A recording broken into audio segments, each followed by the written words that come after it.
What's up, everybody? Justin here to do my Monday Night Raw after Great Balls of Fire review. I don't know why I have Twitter open because I'll go back to it, but I want to give somebody on Twitter a shout out because what they tweeted me that I didn't really think of, that I think is a genius idea if WWE does that next week and pulls that off. So this is my Raw review. Here we go. June 10th, 2017. It kicked off with Great Balls of Fire highlights showing Braun. God, I screwed up here. I was reading the wrong stuff. Anyways, Great Balls of Fire highlights between Reigns and Braun. We all know what happened. If you didn't see it, Reigns backed the ambulance up into a semi-truck, and Braun was in there. Supposedly in there. Only in wrestling, actually he wasn't in there at all, or else he'd probably be dead and crushed. Only in wrestling you can get away with attempted murder. That's what's all fun about wrestling. That's what I like about it. You can do any damn thing you want, and they don't get in trouble. Or Roman wasn't arrested. Anyways, Braun Strowman and Roman Reigns highlights from Great Balls of Fire. Then Raw kicks off with Big Cass. Big Cass comes out. Crowd is booing him like crazy, chanting "Casshole, Casshole." And Cass says, "I feel great." To the crowd he goes, "I feel great." Says, "I'm 7 foot tall and I'm a future Universal Champion. And when I become Universal Champion," he says, "I'm going to hold it up and shove it down all your throats." That's basically what he said in his promo. Cass was a little bit better at cutting his promo this week, but the guy is still not a great talker. The guy's okay. Not a very good talker. He's just okay. The guy's a weird voice. When he cuts a promo, I don't like his voice. Doesn't sound like he's 7 feet tall. It sounds like he has a weird voice to me. His voice doesn't fit along with his body, in my opinion. Anyways, so Cass cuts his promo, says, what does he end up saying? He goes, "Nobody." At the end of it, he goes, "Nobody can touch me." And then out comes the Big Show. Big Show music hits. Big Show gets a pretty good pop.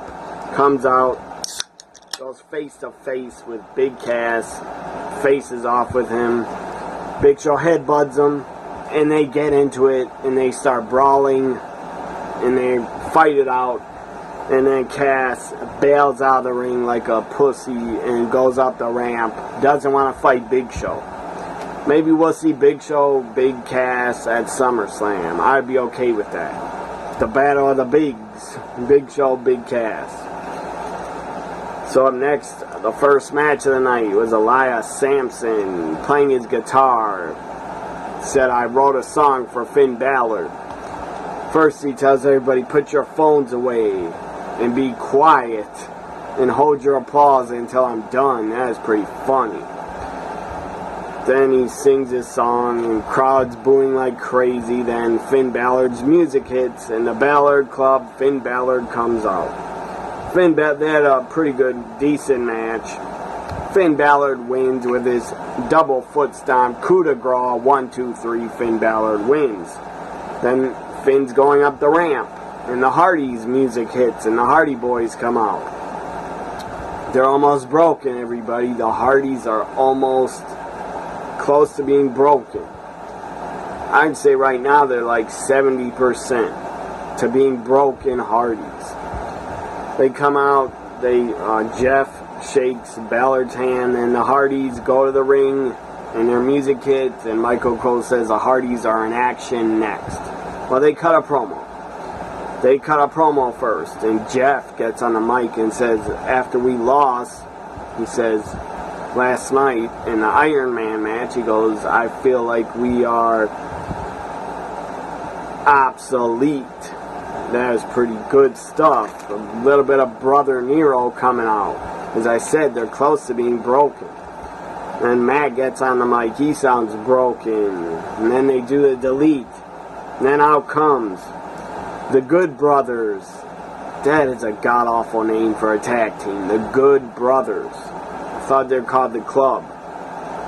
I guess they're the Good Brothers. That is such a stupid name. Carl Anderson, Luke Gallows. I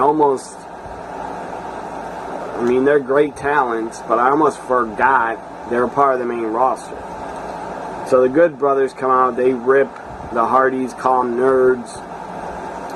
So it's Good Brothers against the Hardys. The Good Brothers actually win the tag match, and then the Hardys get up on their feet after the match, and the Revival's music hits, Say Yeah. Great theme they have. Revival comes out, attacks the Hardys. So the Revival's officially back on Raw. Up next we had The Miz with his segment, and it was called The Mizzies.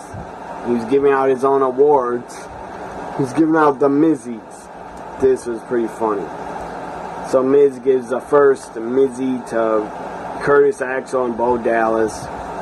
And then he says on the mic again, he yells on the mic, these guys are third generation superstars and they've been underutilized by this company. And that's damn true. So he gives a Mizzy to them. Then he says, I'm going to give the next Mizzy. Goes to the most beautiful woman in WWE. My wife, Maurice, gives her a Mizzy.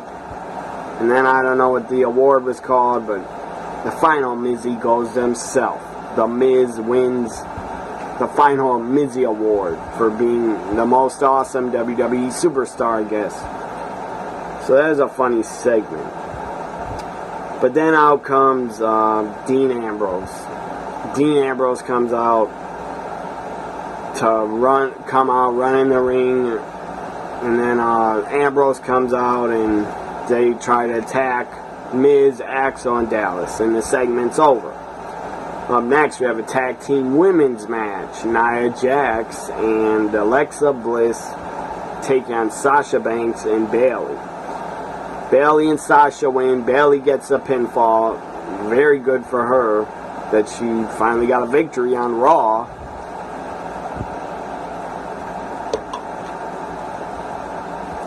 So Bayley, Sasha win. SummerSlam, I'll probably be a fatal 4-way for the women's title. Even though I'm not really into seeing that. I'd rather see Alexa, Sasha, Nia Jax. Or Bayley, I don't know. Bayley is, or make it a 6-pack challenge.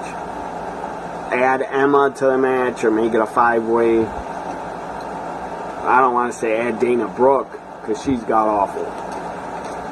Let's make it a 5-pack challenge. Add Emma to the championship match and add Alicia Fox. So make it a 6-pack women's challenge. Don't add Dana Brooke.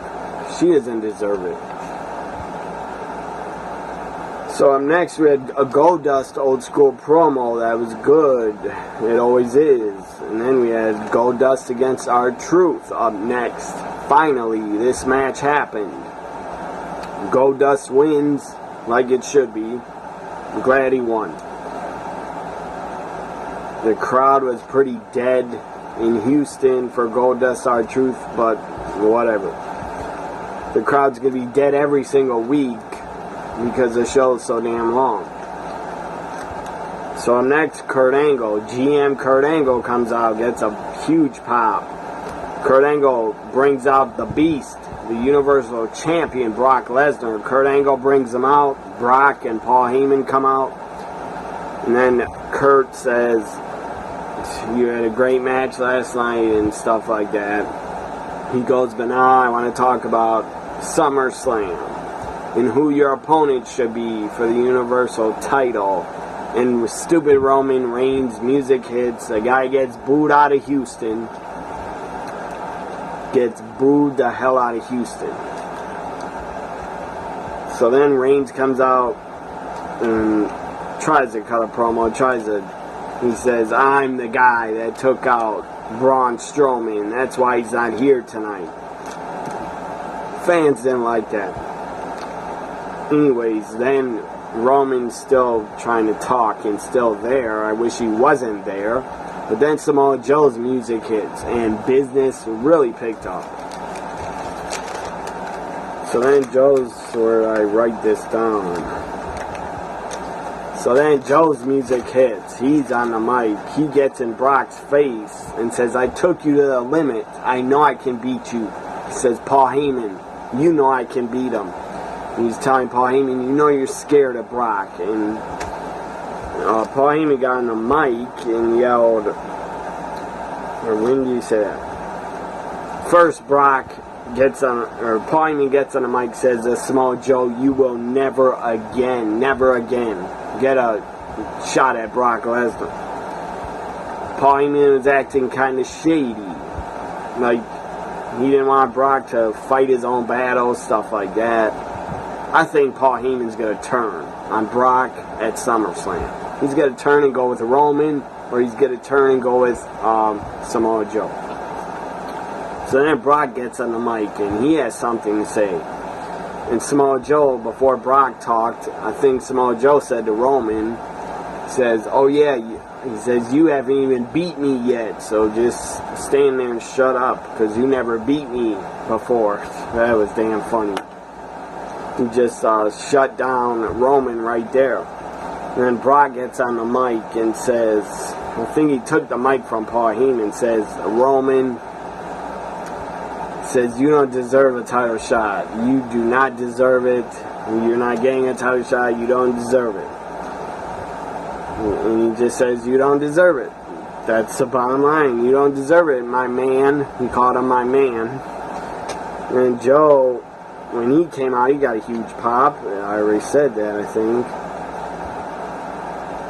So then Joe said to Roman, you never beat me. That was damn funny. Then, anyways, Kurt Angle breaks it up and says next week it's going to be Roman against Samoa Joe. The winner will face Brock at SummerSlam for the Universal title. That is not going to happen. It's not going to be a singles match. Braun is going to return and destroy Roman again and maybe destroy Joe. I don't know.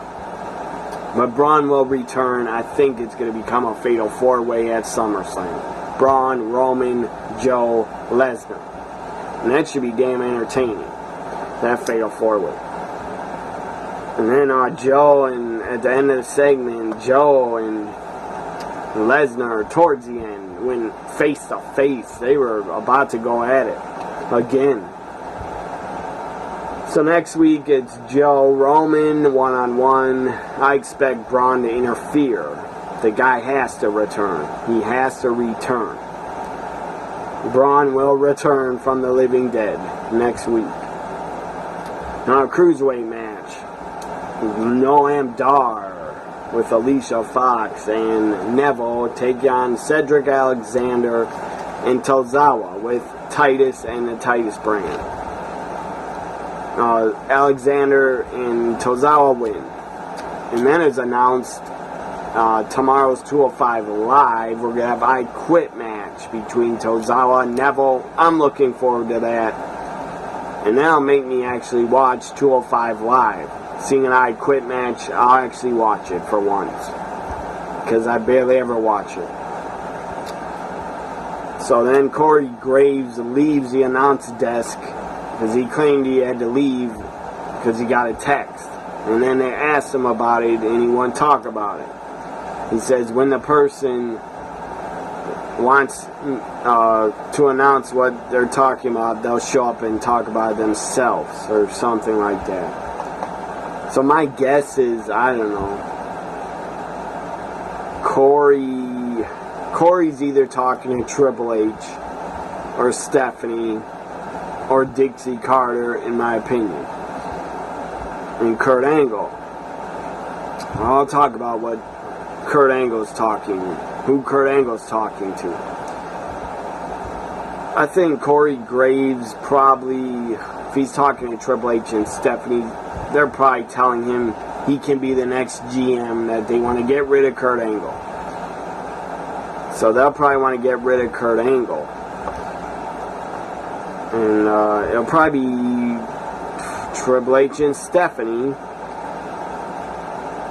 will probably end up feuding with Kurt Angle and Dixie Carter. I'm not joking. I really believe Dixie Carter will show up on WWE Raw pretty soon, probably after SummerSlam. Maybe next week.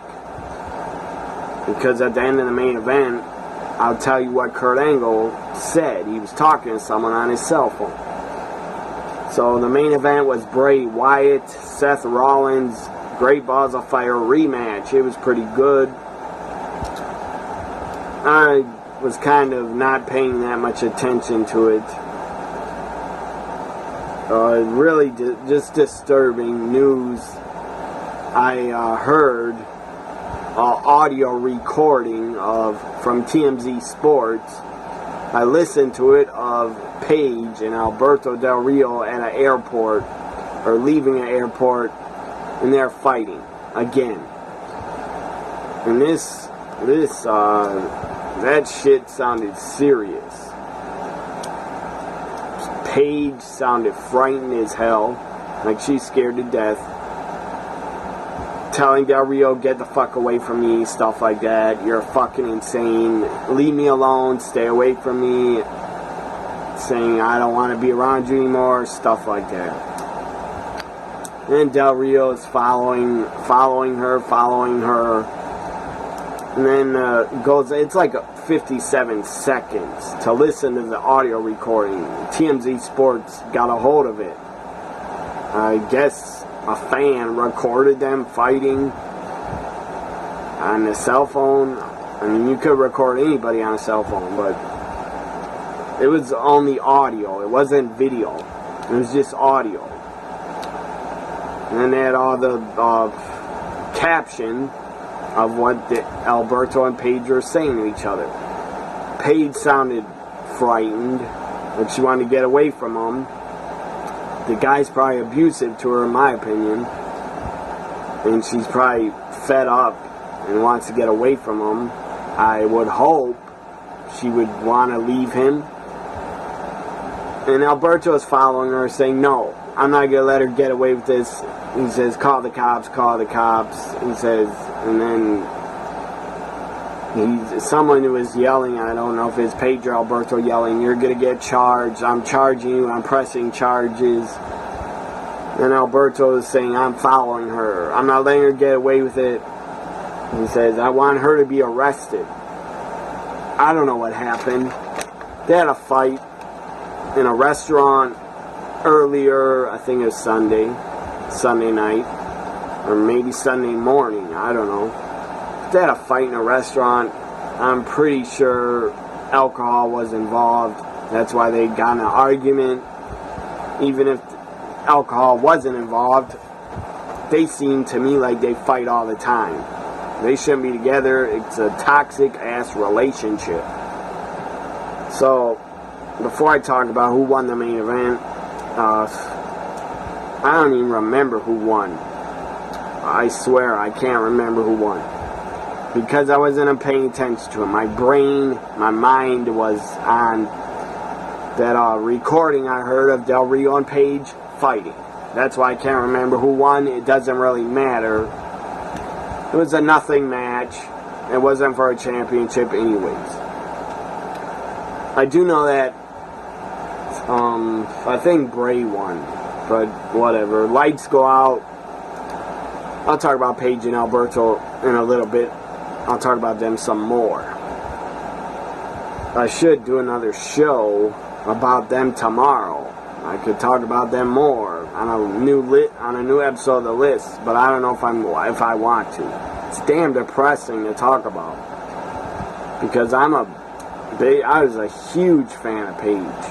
I'm still a fan of hers. I wish her well and that she wouldn't be in toxic relationships with a scumbag like Alberto. And maybe that's a double standard, that I think Alberto abused her. I think Alberto got her into drugs. I think Alberto's controlling her. I think he's trying to screw her over. I think Alberto's trying to ruin her WWE career, her relationship with WWE. He's trying to ruin it all and destroy her life, in my opinion. Because he's bitter as hell that he's out of WWE. The guy's super bitter.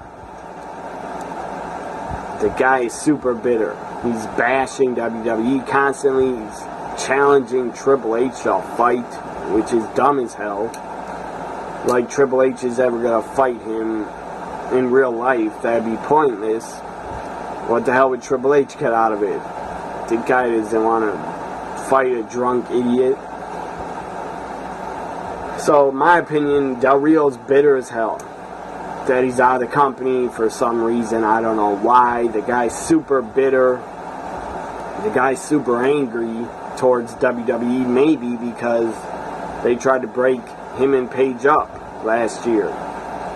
They should be broken up because Alberto is bringing her down with him, and the guy is not helping her one bit to come back. On WWE TV, they're never ever going to want to bring her back when she's getting in trouble all the time with Alberto. The guy's controlling. The guy's a scumbag. The guy's a drunk idiot.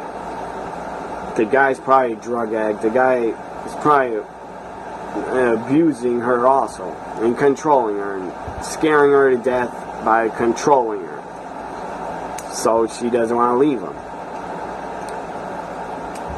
I don't know what the hell's wrong with Alberto Del Rio, but that guy's a Global Force Wrestling champion. They're pushing him as their major star, and he is screwing them over big time, and he's really fucking up. And Paige, I say it's double standard because Alberto's a guy. Most men, or most, when you hear about domestic violence, you think the guy hit the woman. That's what it usually is, like 98% of the time. So that's why I'm blaming Alberto. I believe he did something to her to get her to say all that. Like saying, stay away from me, stay the fuck away from me, get away from me, stuff like that. She's scared to death because he probably threatened her over and over in the past. Anyways, what the hell was I saying?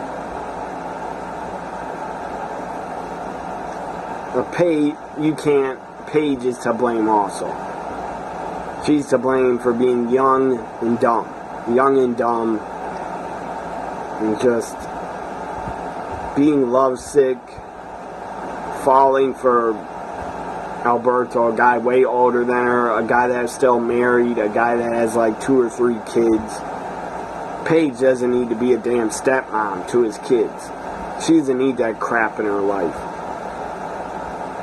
And maybe she loves his kids, I don't know, I don't care. Again, I'll say it, what I care about is Paige. I don't give a damn rat's ass about Del Rio. I don't care about Del Rio's well-being. He can be a drunk, he can be a drug addict. I don't give a rat's ass. But if he's hitting Paige, then I do care.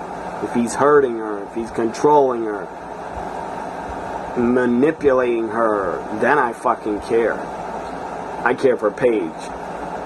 It's sad to say, but if I heard Del Rio died of an overdose, I wouldn't care at all. I just wouldn't. It'd be sad, but I wouldn't care. If I heard Paige passed away because of what she is doing with Del Rio, or if Del Rio killed her by abusing her or something like that, or if she died from an accident because of Alberto, I'd be heartbroken. I'd be very sad about that. So Del Rio, Paige, get away from each other. Toxic relationship. And on that TMC Sports recording, Del Rio, you sounded like you're insane. And Paige is probably to blame a little bit also. She's probably some mental issues or something. I don't know. She could have got hooked on painkillers or drugs after she injured her neck. And she couldn't wrestle. She's probably in a lot of pain. So she could have got hooked on drugs. Could have got addicted to painkillers. I don't know. But she was suspended twice. She was suspended twice by WWE. I think one of the times she just didn't show up on time to do the drug test, so they suspended her. But the other time, I don't know what she was suspended for. It could have been drug use. I don't know. Anyways, Paige Del Rio, I hope you get away from him, Paige, and I hope you're safe. Wherever you are right now, I hope you're safe. And I hope you're away from Alberto El Drunko. Not El Patron, El Drunko. The guy's a douchebag. Especially how he acts towards WWE, always bashing them. Every chance he gets. Quit bashing them. You're the world champion of Global Force Wrestling. Focus on that company, you dumb, drunk idiot. And I'm not Alberto. That guy makes me more angry than JBL does, and that's hard to do. I think I have more hate right now towards Alberto than Josh Matthews and JBL combined. Especially if he hit Paige. That'll make me really furious. I tweeted out of anger at Alberto Del Rio. I hope the guy reads it. Because the guy's scumbag.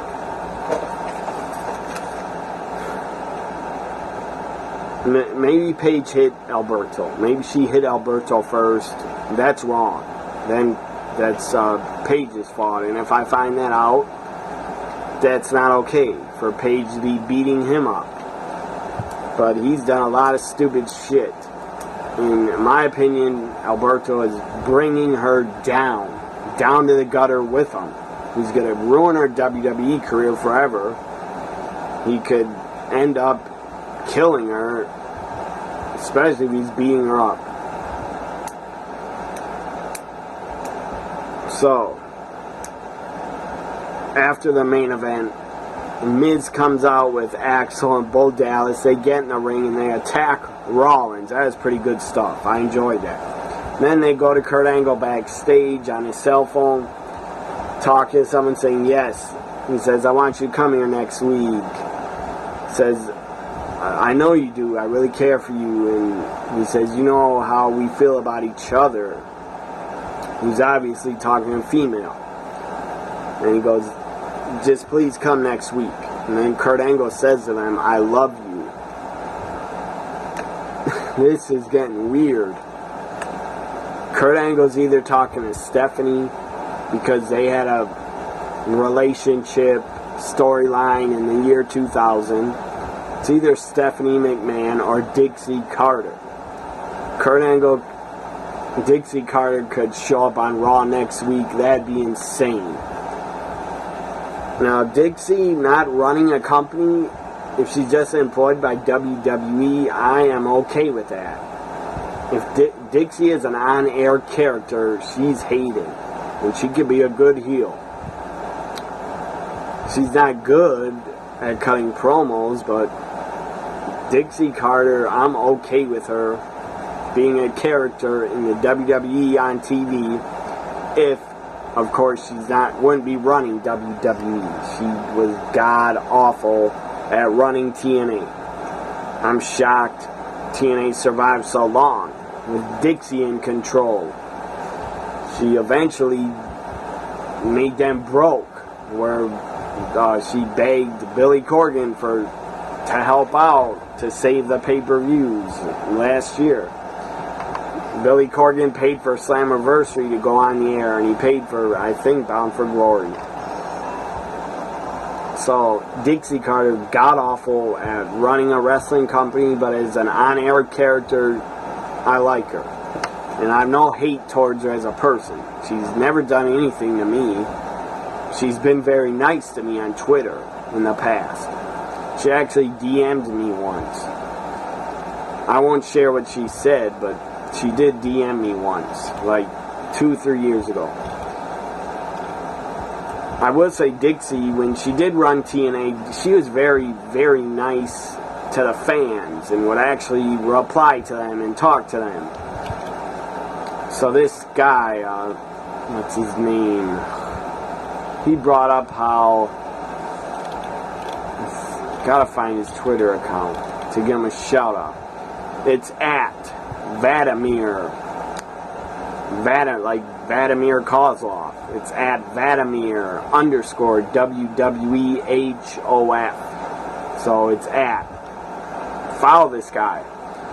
Giving him a shout out because he tweeted me. He says he's banking on that it's Dixie Carter. That Kurt Angle was talking to Dixie Carter. That's what he tweeted me. I didn't think of that. I just thought he's talking to Stephanie. But that's a great idea. If they bring in Dixie Carter, if Dixie Carter is revealed to be talking to Kurt Angle, that will be insane. And that'll be damn good TV. That'll be a great, great moment in Monday Night Raw history to see Dixie Carter come out on Raw. That'd be great. As I said, I'm not a fan of her when she was running a wrestling company because she's god-awful. But as a character, I like her. She could add a lot to WWE as an on-screen character. So this guy at Vladimir _ WWEHOF, to follow him on Twitter, his Twitter account, I'll spell it out for you, at capital VIADIMIR _ WWEHOF. Follow him. He's the one that brought up, he thinks it's Dixie Carter that was talking to Kurt Angle. That's a great idea. If Dixie does not appear next week as revealed as the woman Kurt Angle said I love you to, if it's not Dixie, that'll be a disappointment. But if it's Stephanie, it will still be kind of shocking. Maybe it will be Stephanie. That would still be kind of shocking. This is my Raw review for After Great Balls of Fire. This episode went on, this episode drug on too long. It dragged on way too long, in my opinion. I got very tired. Before the third hour, I felt like going to sleep. I don't know, maybe it was the heat, because it was pretty damn hot when I didn't have my air conditioner on. So maybe the heat made this Raw, talking about the weather, the heat outside, maybe it made me feel like this Raw would not end. Final grade for this Raw, I'm gonna give it a C. I give it a grade of a C, not a C+, just a C for this Raw episode after Great Balls of Fire. Hope you enjoyed my review. Like, comment, share, and subscribe. Follow me on Twitter. Bye for now, everybody.